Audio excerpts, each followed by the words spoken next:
ভিডিওর টাইটেল এবং থাম্বনেল দেখে এতক্ষণ হয়তো বুঝতেই পেরেছেন যে আজকে আমরা কোন বিষয়ের উপর আলোচনা করব। তো চলুন আজকে জেনে নিই শ্রীকৃষ্ণ কেন গোবর্ধন পর্বত ধারণ করেছিলেন। একদিন কৃষ্ণ বলরাম দেখল ব্রজবাসীরা দেবরাজ ইন্দ্রকে সন্তুষ্ট করার জন্য যজ্ঞের আয়োজন করেছেন।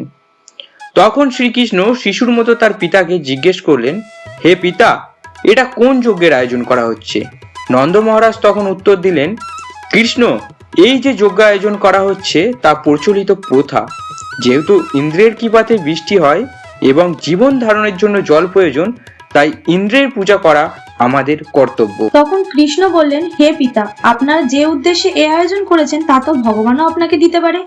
যদি ভগবান আপনাকে সবকিছু প্রদান করতে পারে, তাহলে কেন আপনি অন্যের সমর্পণ হবেন? তাছাড়া দেবদেবীর পূজা করে যে ফল লাভ হয় তা ক্ষণস্থায়ী। এরপর কৃষ্ণ আরো বললেন, গোবর্ধন পর্বত এবং বৃন্দাবনের সঙ্গে আপনার বিশেষ সম্পর্ক রয়েছে। তা আপনারা এমন এক যজ্ঞ অনুষ্ঠান করুন যাতে ব্রাহ্মণরা এবং গোবর্ধন পর্বত সন্তুষ্ট হন। শ্রীকৃষ্ণের কথা শুনে নন্দ মহারাজ অবশেষে রাজি হলেন। তখন সমস্ত ব্রজবাসীরা শস্য এবং ঘি দিয়ে নানান রকমের খাবার তৈরি করলেন। সমস্ত ব্রাহ্মণদের নিমন্ত্রণ করা হলো। যারা বৈদিক মন্ত্র ভালোভাবে উচ্চারণ করতে পারেন এবং অগ্নিতে আহুতি প্রদানে সক্ষম, সকল ব্রজবাসীরা তাদের তৈরি করা সকল দ্রব্য গোবর্ধন পর্বতের নিকটে রাখলেন। তখন শ্রীকৃষ্ণ এক দিব্য রূপ ধারণ করলেন এবং ঘোষণা করলেন যে তিনি হচ্ছেন গোবর্ধন পর্বত। এখানে বোঝা যাচ্ছে যে শ্রীকৃষ্ণ যেমন আরাধ্য, তেমনি তার ধাম বৃন্দাবন এবং গোবর্ধন পর্বতও আরাধ্য।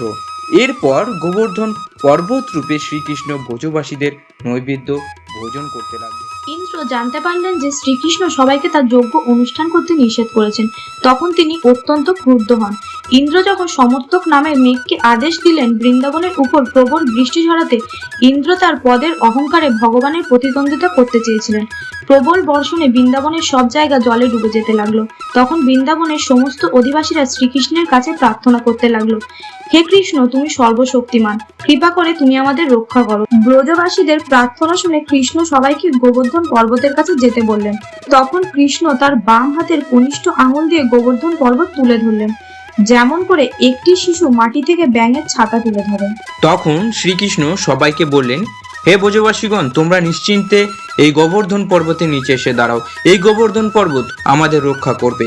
ব্রজবাসীরা তাদের সবকিছু নিয়ে 7 দিন ধরে সেই 22 কিমি দীর্ঘ গোবর্ধন পর্বতের নিচে এসে অবস্থান করলো। শ্রীকৃষ্ণের এই অলৌকিক শক্তি দেখে সবাই অবাক হয়ে গেলেন এবং ইন্দ্রের অহংকার ভঙ্গ হলো। ইন্দ্র বুঝতে পারেনি যে কৃষ্ণ বৃন্দাবনে এভাবে ছোট শিশুর মতো রূপ ধারণ করে লীলা বিলাস করতে পারেন। তখন ইন্দ্র কৃষ্ণের কাছে এসে প্রার্থনা করতে লাগলেন, হে প্রভু, আপনার কৃপা আমি এখন বুঝতে পারছি যে আপনি হচ্ছেন পরমেশ্বর ভগবান। হে প্রভু, অহংকারবশত আমি আপনার চরণে মহা অপরাধ করেছি। কৃপা করে আপনি আমাকে ক্ষমা করুন, কেননা আমি অতি মূর্খ। তখন ভগবান শ্রীকৃষ্ণ বললেন, হে ইন্দ্র, তোমার প্রতি কৃপা প্রদর্শন করার জন্য আমি তোমার যজ্ঞ বন্ধ করে দিয়েছিলাম। আমি কেবল তোমারই প্রভু নই, আমি সমস্ত দেবতার, এমনকি সমস্ত জগতের প্রভু। তাহলে আমরা কি বুঝলাম? সমস্ত জীবের, এমনকি সমস্ত দেবতার শক্তির উৎস পরমেশ্বর ভগবান শ্রীকৃষ্ণ। অহংকারবশত আমরা তা ভুলে গিয়ে ভগবানের সাথে প্রতিদ্বন্দ্বিতা করি। চলুন, আজকের পর্বটি এখানেই শেষ হলো। দেখা হবে আবার একটি নতুন পর্বে। হরে রামা।